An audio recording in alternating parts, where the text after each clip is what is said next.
In just under 3 weeks, my portfolio has grown from $350,000 to over $500,000. The US election was a key catalyst. The Donald Trump win and my heavy positions in Tesla and Bitcoin-related investments were the biggest contributors to this rapid growth. So over the past year, my net worth has steadily increased, driven by two main factors: a 70% savings rate, saving about $80,000 USD annually after taxes, and a strong investment performance.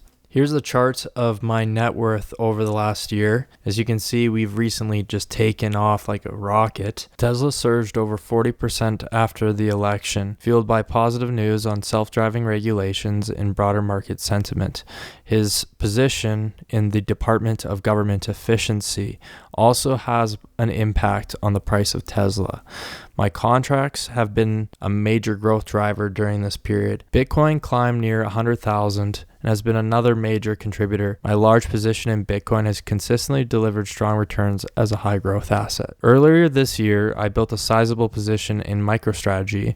As it began outperforming Bitcoin by 30%, I scaled out and rotated the profits into the Bitcoin ETF BitB to lock in gains while maintaining exposure to Bitcoin. I did this because I thought money would start cycling out of MSTR into Bitcoin and other crypto miners. This is why I opened option positions in CleanSpark and Mara to capitalize on their growth. Both these options are up 100% and they're still increasing, and I'm starting to trim profits to protect my principal investment. Some other notable mentions are SoFi. After a rough start with SoFi Leaps, I sold them at a break even and bought shares at an average of $8.41. The next stock is PayPal, and although I bought PayPal Leaps and they are almost worthless, I've bought shares to offset that and they're currently up 40%, and I believe there's more upside to PayPal, but I won't be buying Leaps. I've also entered a position in Upwork at $9.59 on average, and shortly after that it climbed to over $16. I had planned to add to this position, but because it ran so quickly within the last few months to over 67% gains, I've decided to just hold this position. My biggest losers are Canadian Pacific. It's down over 2% for the entire year, but I plan to hold this position as it's part of my diversified strategy. I've been recently starting a TMF position, which is the 3x Treasury long-term on the TLT. This is a hedge for falling bond yields, and I also see long-term potential interest and long-term government debt as interest rates fall in the US. Over the remainder of the year, I'll be looking at protecting profits while continuing to find high upside opportunities. I also plan to build a community for investors to share ideas and strategies around asymmetric bets. If you're interested, subscribe to the channel and follow Wealthy Beaver on X and Instagram.